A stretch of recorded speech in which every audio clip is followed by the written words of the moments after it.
plans are for the future. Okie doke. All right. Let's do it. Let's see if we can get through this introduction without fucking up.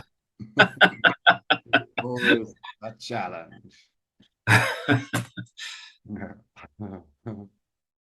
All right, guys, welcome to another edition of the Karate Podcast. I'm really excited to have with me today one of my former coaches, Nick Heald Sensei.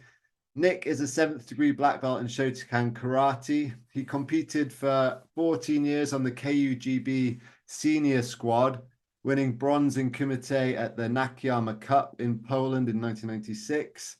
Nick was also part of the gold medal team, winning the Eskers, and also twice silver medalist in the Team Kumite at the World Shotokan Karate Association Championships.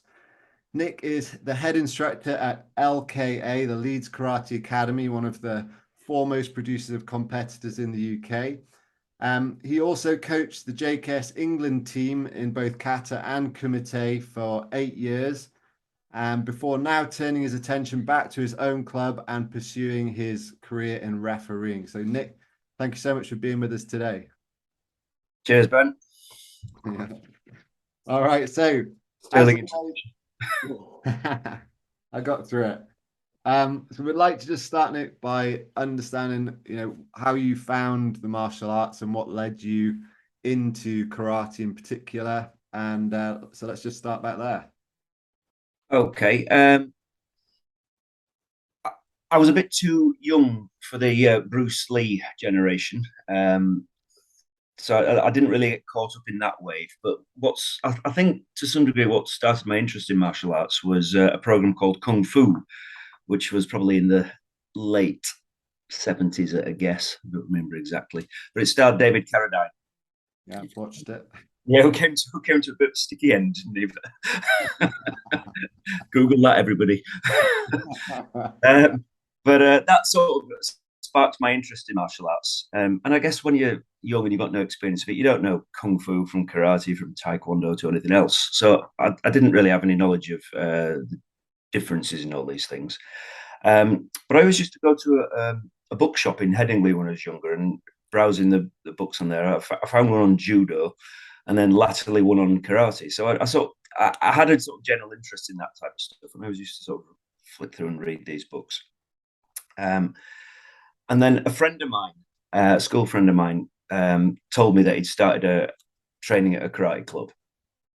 And it turned out it was not too far from where I lived. And I saw an advert for it in the Yorkshire Evening Post one week. And I talked another pal of mine into going along for a trial session, which we did. Actually, if I look at my date in my diary, actually 41 years ago this week. September 1981. And he'd quit after a few weeks and I didn't. And for my sins, I'm still going now. Incredible. And so as you go into that dojo for the first time, who are the people there that you met, and what was it about what you learned that kept you going back as your friend decided not to? Well, none of the people that I met there are still going now specifically. The club itself was one of 5 that were under the umbrella of Leeds Shotokan Karate Club. So the chief instructor of that was a guy called Bob Rhodes, who at the time was a 4th Dan. He's now an 8th Dan. Doesn't live in Leeds anymore. He lives down in Canterbury, I think. But it was one of the clubs he ran, though he wasn't instructing there week to week. He had a guy by the name of Jeff Fletcher, who I think was a 3rd Dan at the time, perhaps a 2nd Dan. But he was certainly a 3rd Dan by the time he eventually moved away. I think he moved away to Oxford after being his student for a couple of years. And I remember quite vividly myself first experiences of walking in there and just seeing people warming up before a class. There was quite a few of us that come along for a trial session. There's probably a dozen of us or so, and we were given a little bit of a chat about what it all entailed. And I was watching these other guys warm up and just thought they all looked terrifying. But I just felt hooked by it after the first session. Really enjoyed it and just kept going. And I wanted to be like the guys that I could see warming up. Really, there was a guy training there who was a year ahead of me at school. I think he was basically a sixth Q at the time I started, and he was always my yardstick as I started progressing in the early years. He was a guy by the name of Kieran Brady, and I think he ultimately got to, I think, Sandown, so third Dan, before work and life and families took over, and he eventually stopped. But in my formative years training, he was always my yardstick. He was the one I wanted to try and emulate. And was he a competitor? Yeah, he did compete. He competed in both kata and kumite, though I think he was better at kata. I think he had more success in kata than kumite. But yeah, he was good. He was quite a tough bloke. Hit me one or two times. But he trained very hard, and he had very good form, as I say, which I guess led on to his being a bit more successful in kata. But yeah, he was good, and I've seen him once or twice over the past sort of 10 or 15 years. I think his nephew now trains at what is now the lead shot. Well, actually, it's two lead Shotokan karate clubs now. But one of the two lead Shotokan karate clubs is Kieran's nephew trains there. I think he's quite successful. I've taught him once or twice. He's a nice lad. Nathan, from my memory serves me correctly. And what was your first introduction to the competition side of things? Okay, so the first time I ever went to a competition, it was just hearing about one going on. Yeah, it was the KUGB's Northern Regional Championships, which are held at Leeds University, and I was, I'd guess, 16 or 17 by that stage, because I was 15 when I started. And so I went along to watch. I just went as a spectator, and I was just I mean, it was bearing in mind this would be 1983 roughly. No mitts, no protection other than a gum shield and a box. If you're clever enough to wear a box, it was just a bloodbath. there was broken noses and blood everywhere, and I was just gobsmacked by it. I thought, I am never doing that. This just looks mad. It was like walking into a barroom brawl and a western you used to watch. But that would be towards the end of 1983, and then a few weeks later, it was sort of announced at the club that there was going to be a competition in Sunderland, the North East Open, which was going to be at the Crowtree Leisure Centre in Sunderland, and everybody was going. And at that stage, it was 5-man teams, and we had like 3 teams from our club. You know, so that gives you a bit of an idea of the size of the membership, but also the demographic. We had, you know, we could fill out 3 5-man teams from one club, which is unheard of now. Most clubs struggle to get 3-man teams. But because everyone else was going, I sort of felt, all right, I'll do it as well. A bit of peer pressure. I think I was in the C team, to be honest with you. But I went along and did that, and I won my first ever fight. I can't remember who it was against, but I won my first ever fight, and then came up against a kung fu lad in my second fight, and he just kicked me in the head and beat me. But yeah, so I just sort of started from there and kept going. Nice. And because it sort of started off in that C team, yeah, I sort of had in my eye line, okay, one day I want to be in that A team. And ultimately, I did get to do that, but it took a while. Yeah, so going from that first competition, where I guess it was a positive experience on the whole as you won that. It was positive in the I won my first fight. If my first fight had been my second fight, where some kung fu lad kicked me head and beat me in seconds, it might have been slightly less positive. The memory of the bloodbath of the championship you went to watch, I guess, didn't overwhelm you to any extent. No, but it was always etched in my mind. So who were the people that initially were encouraging you to keep competing and, you know, helped you sort of start to progress your abilities in that arena?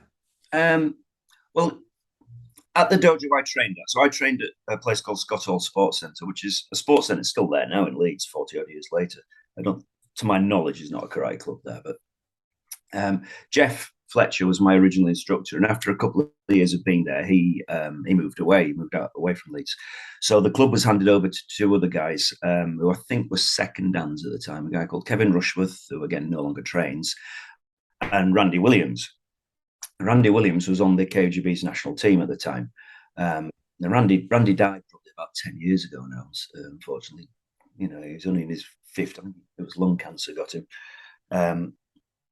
But Randy was an extremely fit guy, and he was a good fighter, and he became my sort of day-to-day instructor, really. Because we'd train with Bob was a chief instructor of the club, but he'd only come to the dojo I trained at periodically, maybe every month or two. So my general week-to-week instruction was through Kevin and Randy, and Randy was a very, very good competitor. He had a fantastic time. He was a good kicker. I mean, in fact, he was a very good kicker, but he predominantly fought hands, and he had fabulous timing. He was, it was relatively slim build, but my God, he was powerful. If he hit you, you knew about it. But he was a sort of a big motivating factor in me getting involved in competitions. And I got invited to the KUGB junior squad selections after my downgrading. Right. And at the time we did that, so again, this would be sort of about 1985-ish. The KUGB senior team at the time used to train on the junior squads for extra training. Good for them, not so good for us. But because Randy was on that team, I used to get the bus across from Meanwood up to Harrells, where Randy lived, and we'd get in his car and drive over to Liverpool. Neither of us barely speaking a word because we were both nervous. And we'd get battered left, right, and centre. Well, Randy was doing more of the battering than I wasn't doing it. I was on the receiving end, not the giving out end. Randy was more on the giving out end. But then we'd come away from Liverpool, driving back to Leeds, and neither of us had stopped talking because we were suddenly freed of all this nerves and pressure. No, we don't have to do it for another few weeks. But that very first session I did at Liverpool for the KUGB squad, I got battered. I'd never experienced anything like it. Ronnie Christopher sort of dropped me with it was a body punch. He hit me right in the solar plexus. I went down like a sack of spuds, yes. I had to curtail myself there. And I got home, and my chest was just purple. It has been hit so much. Yeah. And the next session was a month away, and okay, need to start training for this, get myself ready. And about 2 weeks out from that session, I literally started having nightmares about it. I was so panicked. And that second session, I got battered again. Elwyn Hall dropped me that time. He hit me with a back kick, which just sent me laying across the floor, lying on the floor, utterly winded, couldn't breathe. And the instructor came over to us and said, "You need to do some press ups, some sit ups, and get your stomach stronger." Oh, great, yeah, okay. That's but I just hate it though. I did. I just kept going with it. So what is it about that? Because, for a lot of people in the world who just got battered, the last thing they want to do would be then go back to a session where they know they're going to get battered again. What was driving you to do that? Was it the sense of overcoming fear, or was it the sense of this is the route to success? Well, partially, I think one of the things that sort of instigated. I used to read a magazine called Fighting Arts, which Terry O'Neill used to publish in the 70s through to the 80s, perhaps into the 90s. I don't remember when it stopped, but there was an article in that about a guy called Rick Jackson who'd gone to train in Japan, and the article was very well written.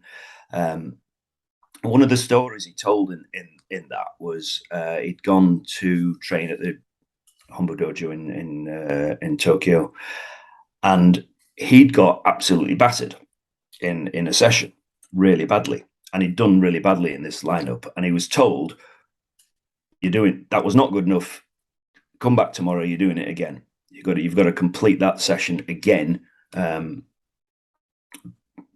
we're not happy.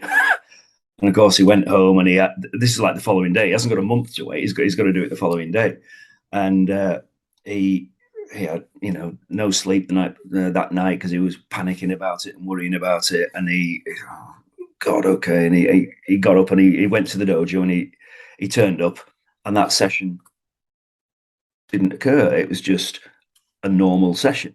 And then the instructor came over to him afterwards, and he said, "You have a bad night's sleep?" Yeah, I did. And he said, "Well, that's what karate is about, facing your fears. You turned up even though you thought you were going to get absolutely battered again. Yeah. And so your victory is in turning up, not in whether you actually survived the battering or not." Yeah. And so that story always sort of stuck with me. And I thought, okay, well, I've got to just try and have that mentality of, okay, I'm the whipping boy and I'm the one that's getting knocked from pillar to post, but hopefully one day I won't be. And I just kept going. Nice. That's stupid, I think most people would say. But and so, what do you remember? Like, was there a turning point in that time in the squad? Was it when you moved up to the senior squad, or was it earlier than that you stopped becoming the? It was probably a little bit earlier than that. I was probably, I think, 19 when I went onto that junior squad, and the junior squad's up to under 21, so I had probably about 2 years on it, 18 months to 2 years. And I think within that time, I never got to be one of the top lads on it. I was never picked for that team, though I turned 21 just before an ESCA European Championships. And I was told that if I hadn't turned 21, I would have been in the team. But I did turn 21. So I wouldn't have ever said I was one of the top lads on it. But I went from being the whipping boy to the medium to higher end of that, group of lads that were training there. So it was just a progressive thing, because obviously I suppose one of the things that happens is people do quit and not come back, and you get new people coming in. So progressively you sort of rise up the pack a little bit, which is what happened to me. As I say, I was never one of the best ones there, but I ceased being the worst one there. That's always handy. Can you just give us some insight as to the makeup of those squad sessions for people who wouldn't have been involved in the KUGB but are listening to this? Yeah, okay. So the training sessions themselves were 3 hours long. They were, again, all this is in the days before mitts and protection. So all you had was your gum shield and a box on. So all the contact was with bare fists. If you get kicked, there's no padding on the feet. It's just it's a foot that's hitting you. It's a fist that's hitting you. We'd usually do some sort of partner work drills for perhaps the first hour or so. Broadly, you'd have a little break, then you'd come back and you'd do all sorts of either line work or circle work. So that would consist, a line, for example, would be one person at the front of the line, the rest of the class in a great big line in front of them, and each person in that line attacks the person at the front until everybody's had a go at you. Yeah. Or a circle is one person in the circle, and everybody in the circle individually attacks the guy in the middle. So you go clockwise or anti-clockwise till everybody's had a go at you, and then you change the person in the middle. So it was just an opportunity, basically, to get the crap kicked out of you, unless you were very, very strong. And again, we'd probably do stuff like that for about an hour, and that was the real mentally tough thing to do. Yeah.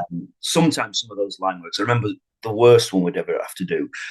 If you were the person having to do the drill, you'd be at one end of the hall and the line would be in front of you, and essentially you had to fight your way from one end of the hall through to the other end of the hall, going through the line while they're attacking you. So they're coming on one at a time attacking you, and you're having to sort of block and counter and defend yourself, charging forward and not get kicked backwards. Because if you got kicked backwards, you start where you got off the floor. And it was just such a mental challenge. It was fear inducing, and it was physically demanding, mentally demanding, and again, though, that element of the session generally would last broadly an hour. And then at the final third hour, you'd usually be put into groups of 3, maybe 4, where either 1 or 2 would be a referee and 2 people would fight. And more often than not, it would be loser stays in. Yeah. So if you get to the stage, and again, that would happen for about an hour broadly. If you were the person that was losing, you just, if you've lost 2 or 3 fights, you start to become physically exhausted, and it becomes harder and harder for you to win a fight because you're knackered. Yeah. And it was always the fear of not being that person who's on the losing streak. And, to some degree, it would build up almost a merciless bullying mentality that you didn't want to be that person. So if there was somebody in your group that was that one, and it's your turn to fight, sorry, mate, you're getting. I don't want to be you. I'm gonna try and get you. So it was survival of the fittest, really. It was tough. Yeah, amazing. I've experienced, a little bit of that as I was on the squad at a later time, but I know it wasn't, of the same makeup then. Well, one of the funniest, I remember there was one session, I think it was about 95, I think it was, and it was like the selection for one of the championships. But the way those groups of 3 tend to bear out would be broadly, you'd be in line in seniority. So you'd line up at the beginning of the class in grade order. So the highest grade, then the second highest grade behind him, then the third highest grade on the front row next to the highest grade, and the next person behind him. And at the time of this particular one, I would be probably a third dan, maybe a fourth dan by that stage. So I was one of the higher grades. And so I was at the top end of the hall. And we lined up, and I sort of glanced to my left. I thought, oh, for Christ's sake. The 2 highest grades were Ronnie Christopher and Elwyn Hall. So I'm already at the very beginning of the line of the class thinking, okay, in an hour or 2's time, when we go into 3s, I've got these 2. Oh, my God. Because going back a few years, they'd been the ones on my first sessions that were kicking me from pillar to post. Yeah. And if you've ever seen footage of Ronnie and Elwyn, they were quite something. And yeah, sure enough, later on in that session, I did come up against Ronnie and Elwyn, and thankfully I didn't get battered. I held my own. I wouldn't say I've won any of the fights particularly, but I don't really remember. But I got through it. I didn't get as hammered as my mind had told me I would do. So having that unique experience, we'll say, how and jumping forward a bit in your journey, but how did that influence you when it came to you leading a national squad?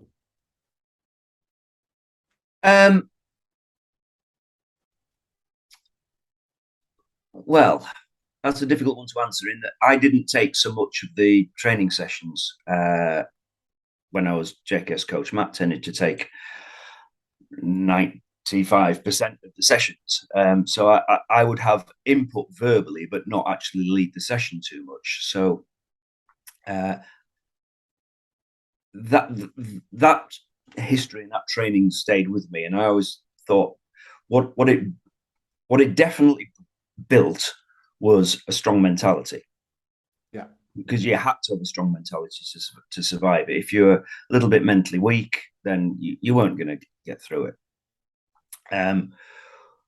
What arguably it didn't teach you was the skill sets that you need to compete in a more modern environment. Yeah. So it definitely built hard men, but it didn't necessarily, in my opinion, and people might say I'm wrong, it didn't necessarily build the skill sets that you see in modern competitors. And Matt sort of spanned both eras. He's several years younger than me, so 7, I think, to be fair. He spanned both eras, which I didn't. I never competed in WKF tournaments at all. He did. So he brought a little bit of an element of both. I don't think he ever particularly brought the battering element to the JKS squads that I would occasionally have liked to have seen, perhaps. But what he did bring was mental challenge of having to do stuff that was physically exhausting. So he'd build in a lot of the physically challenging things that would tire you out, and then you've got to fight. Yeah. Whereas, my experience historically was you'd have to fight after getting battered already. Whereas he'd do stuff that was, athletically demanding, doing either burpees or, all sorts of stuff like that. So he just approach it slightly differently. Yeah. Okay. So let's stay on your competitive career at this point then. So take me through some of your best memories as a competitor, some of the times, that you were with the KUGB squad, or just as an individual at your own club. What stands out for you as some of those moments that you think, yeah, that was good, that was? One that springs to mind, I suppose, was the first time we won the KUGB Nationals as a team comité. We beat Liverpool, who were always our two main rivals were Liverpool and Halewood, I guess. So both Liverpool-based teams, and we beat Liverpool in the team final one year. And the very first year I went to watch the KUGB Nationals, which was 1984, I think. 84. I competed in 85. So I went to watch in 84, and Leeds won it. I wasn't in the team. I wasn't in the part of the team, but I went down to watch, and it was impressive. And back in those days, the KUGB Nationals was huge. Held down at Crystal Palace, and it'd go on till 1 in the morning quite often. It was a late do, but the Crystal Palace was a big arena. It was absolutely packed out. Again, if you go through old footage, you can see that. But I was so impressed. The very first time I went there, and my club won the event. But then we didn't repeat that for probably 10 or 11 years. I think it was 11 years later before we won it. So winning it, I think it was 95, was quite a pleasure. Individually, I don't know. Let's have a think. I think it was nice to get that medal in Poland, that Nakayama Cup trophy, but it was more the prestige of being there rather than my own performance. It was great. So whilst I did get that, it wasn't particularly me at my best.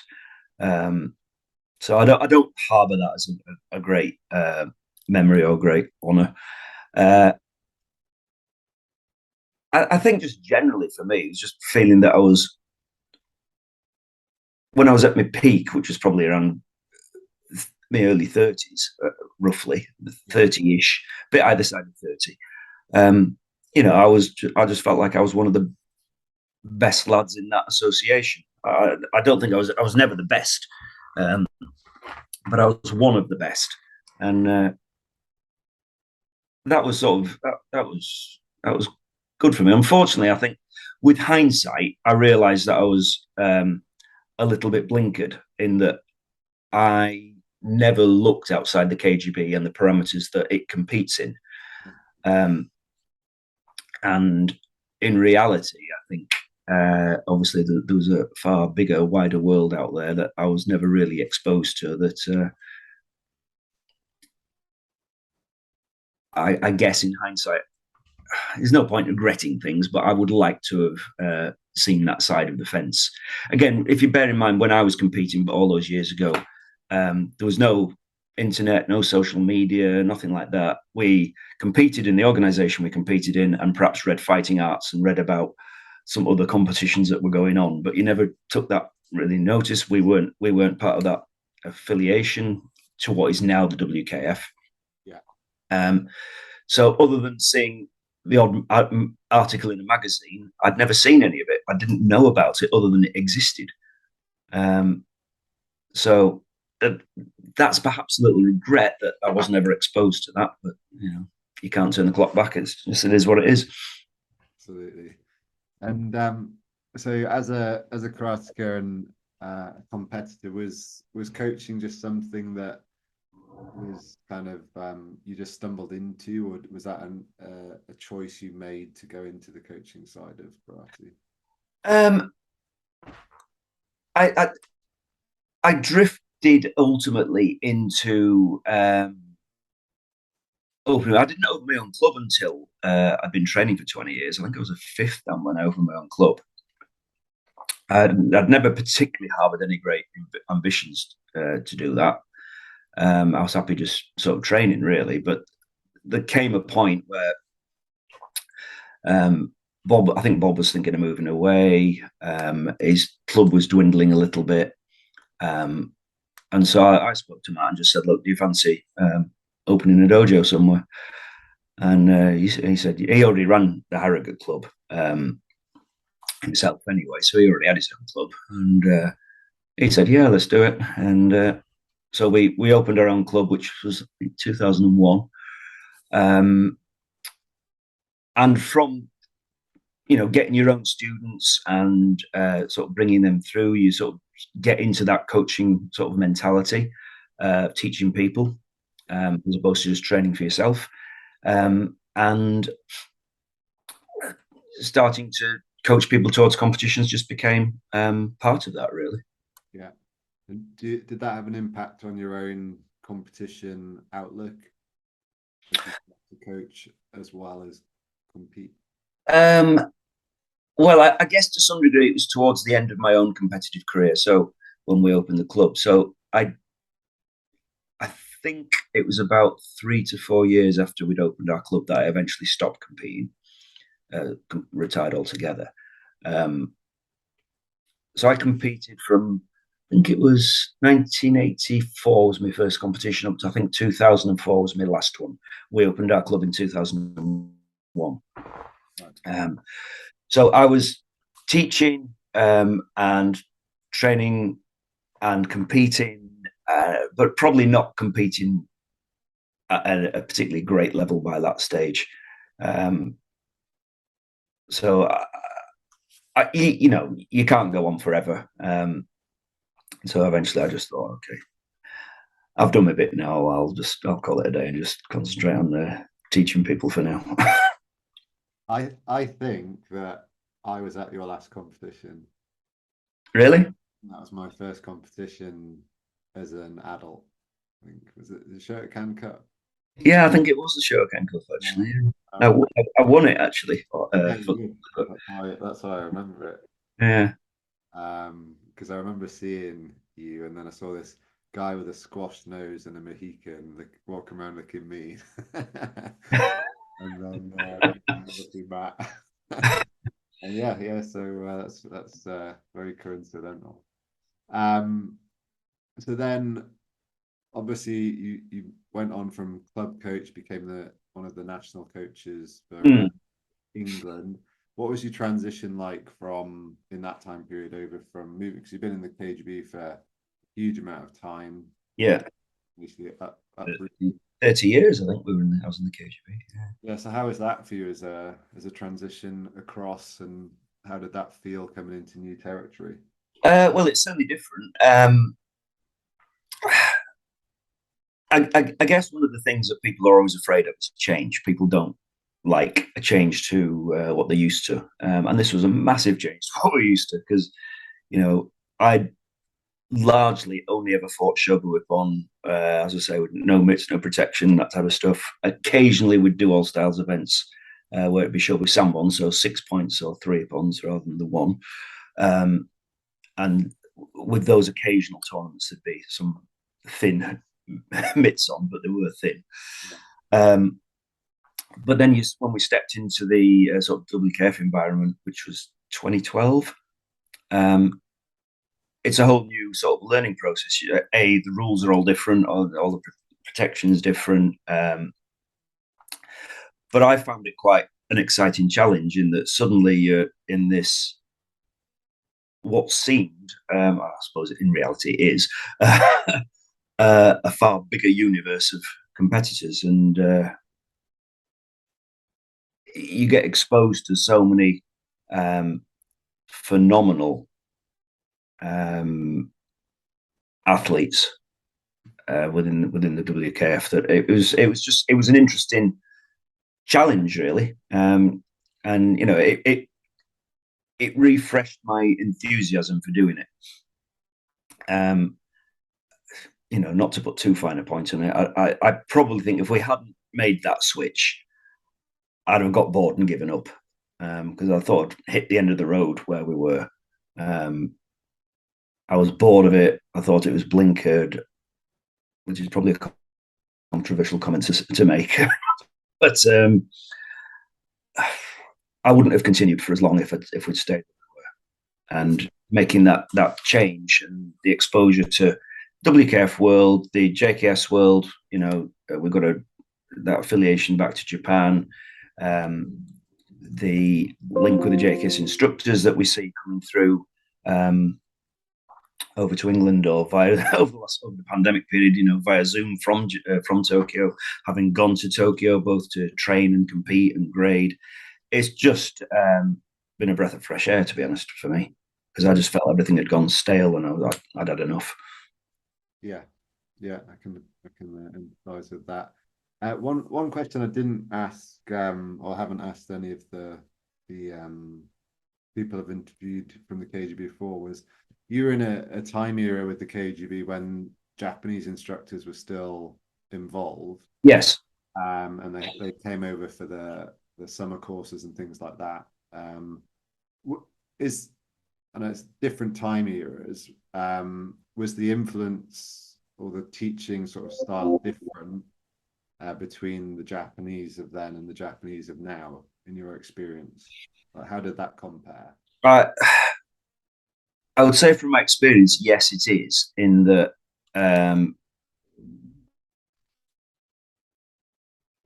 you get I think from my experience, you get a broader range of instruction now. You know, you've got not just the older, more senior instructors, but you've got a lot of their students are instructors now. So people that are, you know, in their 20s, 30s, 40s, who have vast experience of competing themselves in a more modern era. So they bring more modern training methods and techniques into their instruction than perhaps was experienced in the 70s and 80s. Yeah. Again, if you think back to one of the, I'm jumping subjects slightly here, but it perhaps links back to what I've just said, in that when I started training back in 1983, my instructors were a second dance, you know, second and third dance. Yeah. So they were people that had been training for, you know, about 10 years max. Yeah. My students, as somebody walking into my dojo now, is experienced instruction from somebody who's been training for, well, now 41 years. Yeah. So I've got way more experience as a karateka, as a competitor, as a referee, as an instructor than the people that were teaching me all that time back. And I think that's relevant now, in that, you know, obviously there is a certain reverence to Japanese instructors because that's where karate originally came from. But if you go back to that scenario in the 70s or 80s, you know, there were people that hadn't been training for as long, or even their instructors didn't have the longevity that perhaps people that you come across now do, either through the instructor themselves or the people that they've learned from. Yeah. So, you know, he's been going for, you know, whatever it is now, 40, 50 years.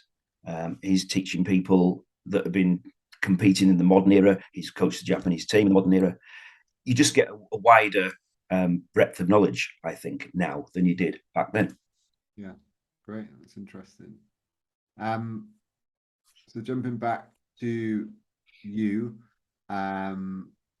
what point? I mean, you know, you're a referee now within the EKF. Yeah. What point did you start refereeing in your karate career? Was it while you were competing, or was it after post competition? And what drew you into that as well? I did some refereeing when I was still in the KUGB. And I think, as much as anything else, it was just feeling that I could do a reasonable job, and that the competitors deserved people who were Competent. yeah, competent. Yeah, yeah. And that isn't always the case. Uh,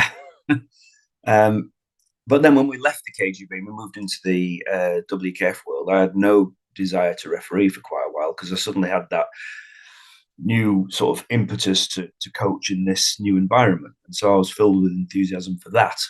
And then over an 8-year period, we took the JKS England team over that 8-year period to, I think we came second at the BKFs on the medal table. We came second at the JKS World Championships. We only narrowly missed out on topping the medal table over Japan in Dublin 3 years ago. And I just thought, well, I've gone as far as I can with this. There's no further progression for me as a coach because I'm never going to coach. Well, I was never even asked to coach at EKF regional level, never mind getting onto a national level. And I didn't feel, in all honesty, I had the skill set to teach at a national level within the EKF because I've never competed within it. So I wouldn't necessarily have the respect of the athletes, I think, to do that. So I enjoy competitions. I enjoy going to them. I enjoy being at them. And so a change of route just seemed the natural thing for me in that, I felt I'd gone as far as I could go with what I was doing in the coaching environment. And therefore refereeing offered an alternative reinvigoration, but also an alternative pathway. Awesome. So what's your current status in refereeing, and what are you aiming for? What's the... Well, there's always, as I discovered, not knowing about it, there are different ladders to climb up.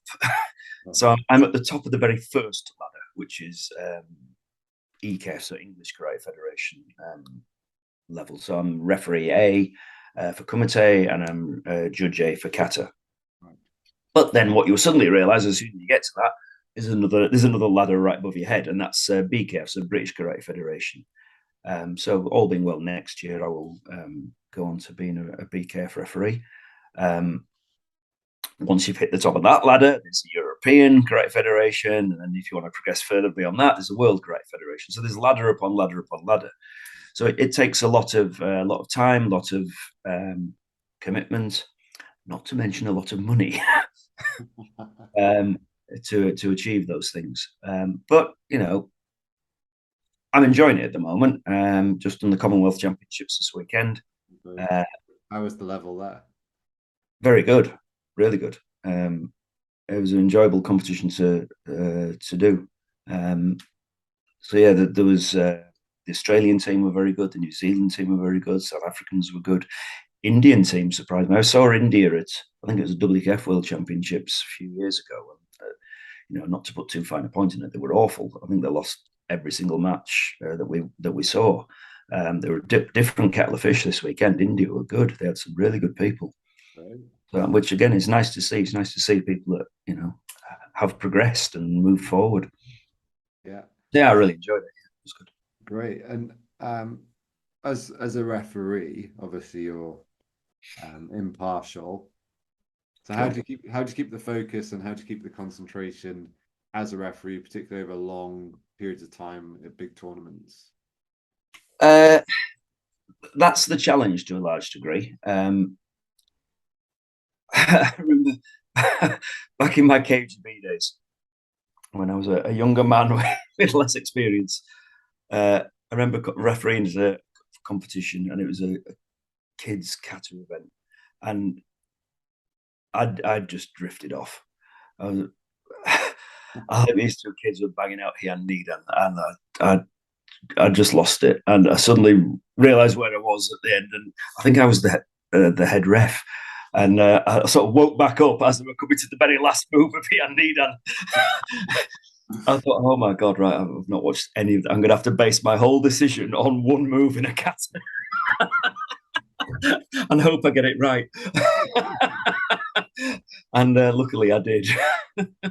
Brilliant. but I always remember that though, and I always try now to make sure I am on the ball. But it is difficult. Um, it does require a bit of concentration, and particularly when the longer days, because WKF tournaments can, they can last a long time, and the format of the kata means you can be watching stuff for several hours on the bounce, and so it does require a degree of self-discipline to try to keep your mind focused and not sort of drift off. Yeah. Which I think more often than not I succeed with. Still have those red belts. Nick, just in closing, what are the plans for the future? What are your goals or aspirations for your karate moving forward? Well, I suppose from a refereeing point of view, I'm a person that tries not to give up when I've set out on a path. Hence, I'm still going 41 years later from a karate point of view. But I've started out on this refereeing path, and you never know what life's going to throw at you. But I think for now I will keep going with it with a view to getting an international qualification, and it be that a European one or a world one. I mean, time scale works against you to some degree because there are so many stages on those ladders to climb up that it takes years. And none of us are getting any younger, and we've just lost 3 years worth of qualifications due to a pandemic. Yes. So if that pandemic hadn't come along, I could be a European referee already in theory. If making the gross assumption that I would pass my exams in the first place, but I would have had that opportunity by now. Sure.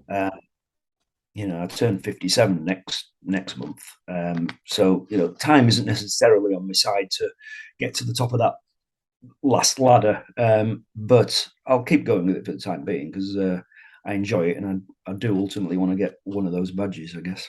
Yeah, nice, fantastic. Well, and then just in terms of just personal stuff, I enjoy teaching and training still, so keep cracking with that and try and have a decent club behind me that I enjoy teaching and people who are progressing well. Nick, it's been an absolute pleasure chatting with you. I really enjoyed this interview, and thanks for your time and for the insight, and wish you all the best for things to come. Thank you very much, Ben. It's been good fun. I hope I've not said anything too controversial. All good.